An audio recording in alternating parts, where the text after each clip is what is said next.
Selepas Perang Dunia Kedua, negara kita berada di bawah pentadbiran British Military Administration (BMA) atau pentadbiran tentara British.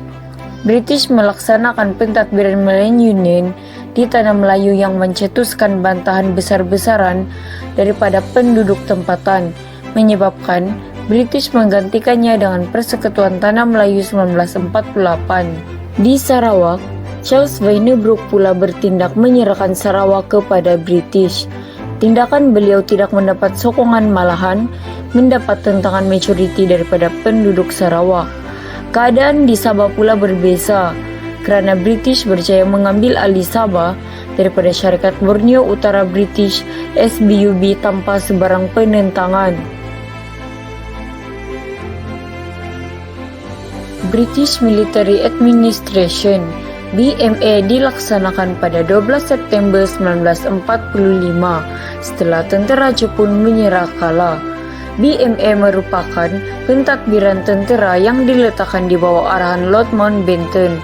Perancangan bagi hal ehwal awam di Tanah Melayu dilakukan oleh Timbalan Ketua Pegawai Hal Ehwal Awam Brigadier General H.C. Whelan. Antara tugas BMA ialah untuk mengembalikan kestabilan dan keamanan. BMA memulihkan keamanan dengan membubarkan pasukan MPACA pada 1 Disember 1945.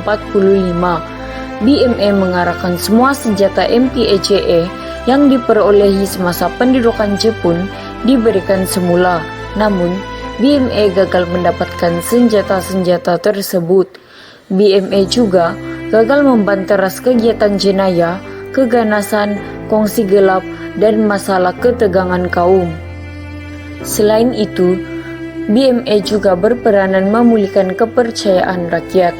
Rakyat mengalami kesukaran hidup semasa pemerintahan Jepun, sehingga makanan dan obat-obatan sukar didapati. Sekiranya ada bekalan tersebut, harganya pula melambung tinggi. Wabak penyakit semakin merebak seperti penyakit beri-beri yang disebabkan kekurangan zat makanan. Selain itu, kebuluran berlaku di kebanyakan tempat.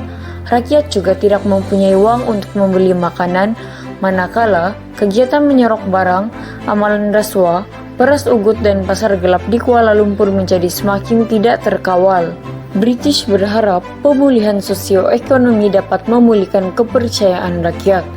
BMA berusaha memulihkan ladang getah, lombong biji timah, serta membaiki prasarana dan kemudahan yang dimusnahkan oleh Jepun. BMA menghadapi kesukaran membawa masuk jentera, alat ganti mesin dan teknologi, menyebabkan sosioekonomi sukar dipulihkan, menyebabkan rakyat hampa dengan ketidakupayaan BMA.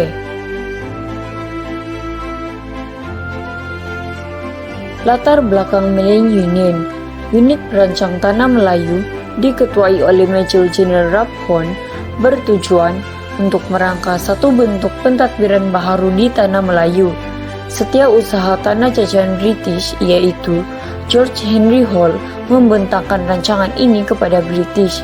Rancangan Melayu Union diisytiharkan dalam Warta Kerajaan yang dikenali sebagai Kertas Putih 6274. Kronologi pembentukan gagasan Melayu Union yang dimulakan dengan Unit Perancangan Tanah Melayu dibentuk di London pada 1943, yang kemudiannya rancangan Melayu Union dibentangkan di Parlimen British.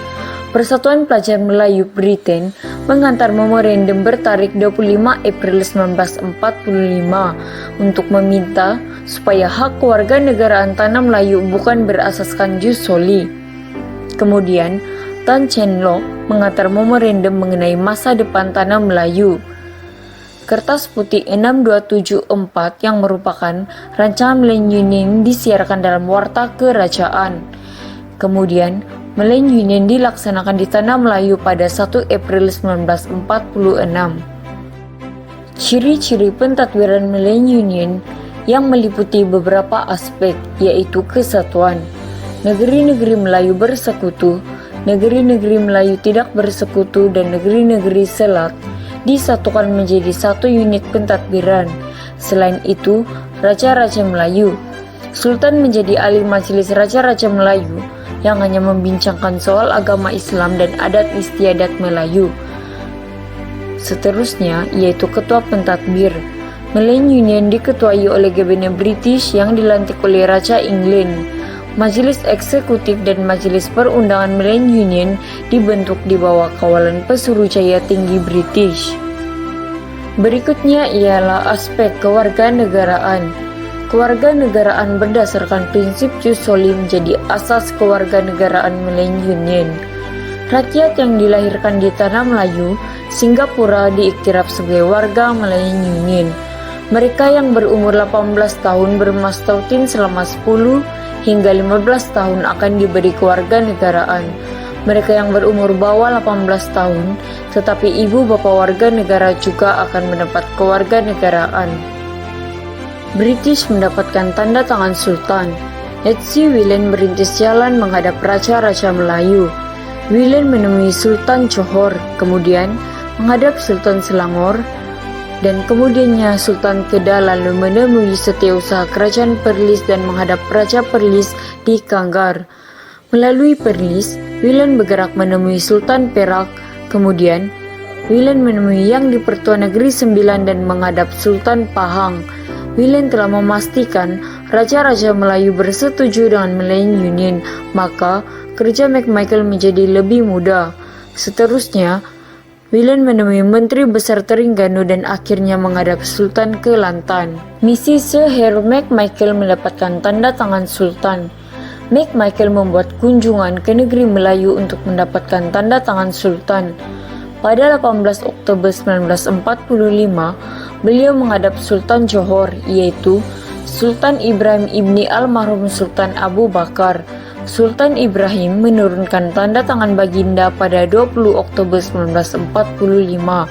Seterusnya, McMichael menghadap Sultan Selangor, yaitu Sultan Isyamuddin Alam Shah ibni almarhum Sultan Alauddin Sulaiman Shah.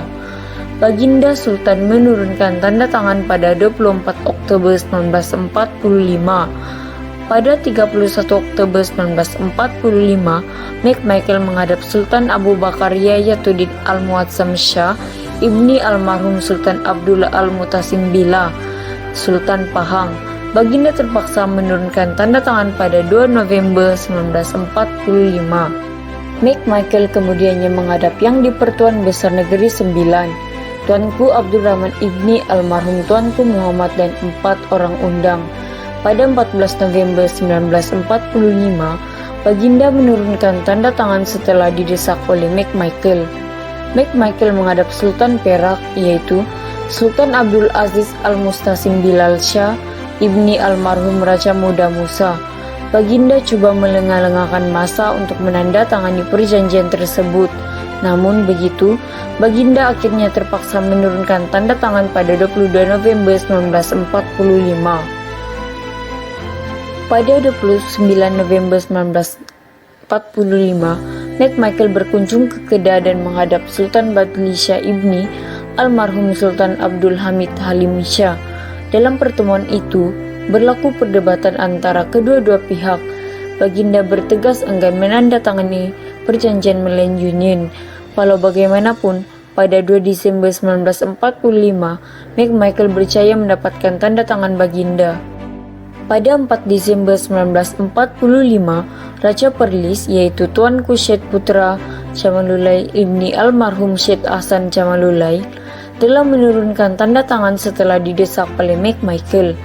Pada 15 Desember 1945, McMichael menghadap Sultan Kelantan, yaitu Sultan Ibrahim ibni almarhum Sultan Muhammad IV. Beliau mengugut untuk tidak mengiktiraf raja-raja Melayu yang enggan menurunkan tanda tangan.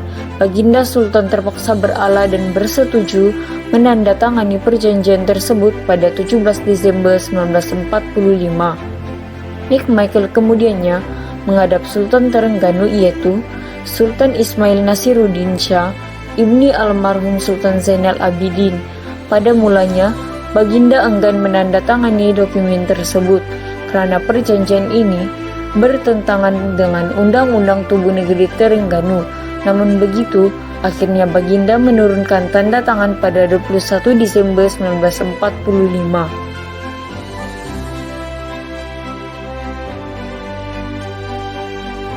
Antara cara-cara penentangan Raja-Raja Melayu terhadap Malayan Union, yaitu Raja-Raja Melayu membawa kes Malayan Union ke Mahkamah Tinggi England. Pada April 1946, Raja-Raja Melayu di Istana Iskandaria, Kuala Kangsar memutuskan bantahan melalui Mahkamah Tinggi di England. Sultan Perak, Sultan Kedah, dan Sultan Johor akan berangkat ke England sekiranya perlu. Menurut undang-undang, McMichael mendapatkan persetujuan Raja-Raja Melayu dengan cara tidak sah. Selain itu, Raja-Raja Melayu mengantar surat bantahan ke London. Sultan Kedah, Perak, dan Johor mengutus surat bantahan kepada George Henry Hall. Beberapa raja mendakwa di Ubud supaya menurunkan tanda tangan. Raja-Raja Melayu memohon British untuk memasukkan persetujuan tersebut. Tuanku Syed Putra mengirim telegraf untuk menyuarakan rasa tidak puas hati terhadap McMichael. Raja-Raja Melayu juga menyokong Kongres Melayu. Raja-Raja Melayu menyokong Kongres menunjukkan kesungguhan orang Melayu menolak Malayan Union. Sultan Isyamuddin Alam Shah menerima 15.000 kepada Persatuan Melayu Selangor yang menjadi tuan rumah Kongres Melayu. Seterusnya, Pemaisuri Perak memimpin gerakan menentang Malayan Union. Pada 28 Mei 1946, ahli parlemen British tiba di Kuala Kangsar tempat Sultan Perak bersemayam. Perimpunan dilakukan besar-besaran di padang bandar. Tuanku Pemaisuri Perak, Raja Perempuan Kelsem mengetuai barisan hadapan perarakan bersama wanita Perak. British kagum dengan semangat Raja Perempuan. Berikutnya, penduduk tanah Melayu memulaukan upacara pelantikan Gebene Malayan Union. Raja-Raja Melayu memulaukan upacara pelantikan Gebene setelah perjumpaan dengan Datu On Jafar di Hotel Station. Datu On Jafar mempersembahkan resolusi Kongres Melayu, yaitu memohon Raja-Raja Melayu dan rakyat memboikot upacara pelantikan Gebene Malayan Union. Ribuan orang Melayu yang berhimpun di Hotel Station melaungkan Daulat Tuanku dan Hidup Melayu. Penentangan rakyat terhadap Malayan Union ditunjukkan melalui bantahan Akhbar Melayu. Akhbar seperti utusan Melayu, Majlis, dan Warta Negara mengecam dan mengutuk kerana Malayan Union merugikan orang Melayu. Selain itu, kandungan Akhbar juga menyeru orang Melayu mengadakan perimpunan secara besar-besaran untuk menentang Malayan Union. Akhbar juga sentiasa melaporkan perkembangan terkini Malayan Union. Ini merupakan contoh petikan akhbar yang telah diterbitkan daripada akhbar-akhbar Melayu. Bantahan juga ditunjukkan oleh golongan cendekiawan seperti tokoh pentadbir Melayu. Pemimpin Melayu seperti Datu On Jafar, Datu Nik Ahmad Kamil, Sabah, Tengku Muhammad, Datu Abdul Wahab Abdul Aziz, Wan Muhammad Yusuf, dan Datu Hamzah Abdullah menggerakkan orang Melayu untuk menentang Malayan Union. Pemimpin Melayu Johor, yaitu Datu Abdul Rahman Muhammad Yasin, membantah usaha British untuk terus menjajah tanah Melayu. Seterusnya, bantahan oleh golongan wanita. Tokoh wanita seperti Cikgu Zahra, Halimatun Abdul Maid, Saleha Muhammad Ali, Zahra Tamin, Datin Putih Maria Ibrahim Rashid, dan Nasna Ishak adalah benteng utama yang menentang Malayan Union. Di Batu Pahat, Cikgu Zahra Abdullah, yaitu ahli pertubuhan pergerakan Melayu Semenanjung Johor, berucap untuk menentang keras pelaksanaan Malayan Union. Berikutnya, bantahan daripada Persatuan Melayu. Syarikat bekerja sama Amsaiburi, yaitu Saberkas, Persatuan Melayu Kedah, Perikatan Melayu Perak, Persatuan Melayu Selangor, dan Persatuan Melayu Johor menghimpunkan orang Melayu dari seluruh negara dan setiap lapisan masyarakat. Persatuan-persatuan ini menjadi penggerak bagi membantah McMichael dalam usaha mendapatkan tanda tangan Raja-Raja Melayu dan bantahan terhadap gagasan Malayan Union. Selain itu, bantahan rakyat di negeri Kelantan, di Kedah, dan di Johor. Bantahan di Kelantan. Pada 15 Desember 1945, seramai 10.000 orang berhimpun di Kota Baru semasa McMichael mendapatkan tanda tangan Sultan. Bantahan di Kedah. Pada 19 Januari 1946, ribuan orang Melayu Kedah telah berarak di Alor Setar menentang Malayan Union. Perarakan ini dianjurkan oleh Kesatuan Melayu Kedah, Saberkas, Kesatuan Ulama Kedah dan Persatuan Melayu Kedah. Tuan Haji Hussein Cehdol yang dipertua Kesatuan Melayu Kedah dan Senu Abdul Rahman, Setiausaha Agung Saberkas, telah mengkritik kandungan kertas putih Malayan Union yang dianggap mencabul kedaulatan bangsa Melayu. Seterusnya, bantahan di Johor. Lembaga Kesatuan Johor melancarkan gerakan menentang Malayan Union disertai Ungku Omar Abdullah dan Dr. Hamzah. Pada 10 Februari, gerakan di bawah pimpinan Datuk On Jafar dihadiri seramai 20.000 orang. Rakyat juga menentang Malayan Union dengan mengadakan Kongres Melayu. Kongres Melayu diadakan di bangunan Kelab Sultan Sulaiman, Kampung Baru Kuala Lumpur yang berlangsung dari 1 Mac hingga 4 Mac 1946. Sebanyak 41 buah pertubuhan Melayu mengantar wakil masing-masing. Mereka mewakili pelbagai lapisan masyarakat, antaranya tokoh politik, sosial, ekonomi, dan perniagaan. Dengan kongres tersebut mereka bersetuju menumbuhkan UMNO, yaitu United Malays National Organization. Kongres juga turut diadakan di Johor Bahru, yaitu pada 11 Mei 1946. Melalui kongres ini, UMNO ditubuhkan di Istana Johor pada 11 Mei 1946. Hari lahirnya Malayan Union dianggap sebagai hari kematian. UMNO menganjurkan bantahan secara besar-besaran. Tunjuk perasaan besar-besaran menentang Malayan Union diadakan semasa ahli Parlimen British yaitu L.D. Cummins dan David Rhys-Williams membuat tinjauan berkaitan dengan penentangan orang Melayu terhadap Malayan Union. Di Alor-Setar Kedah, ramai orang memenuhi tebing jalan raya dari Titi Bumbung 5 hingga Bandar Alor-Setar membantah Malayan Union. Seramai 50.000 orang menyertai rapat umum di Bandar Alor-Setar. Di Ipoh, Perak, orang ramai berhimpun di Pekan Ahad, Jalan Datu Ipoh, Perak, membawa sepanduk, "Kami berkehendak naungan, bukan penaklukan, dan jangan kecewakan kami," dan juga "Laungan Hidup Melayu" sentiasa bergema di sepanjang perhimpunan tersebut. Seterusnya, di Seremban, yaitu Negeri Sembilan, orang ramai berbaris panjang di jalan masuk istana dengan membawa spanduk bertulis "Kekalkan takhta kerajaan Raja-Raja Melayu" dan "Make Michael Ia Imperialis". Di Padang Francis Light School, yaitu di Pulau Pinang, rapat umum diadakan di Padang Francis Light School, Pulau Pinang. Mereka membawa spanduk bertulis "Humbankan Perjanjian Make Michael" yang mempamerkan kebencian kepada Make Michael. Laungan Hidup Melayu juga bergemuruh di udara.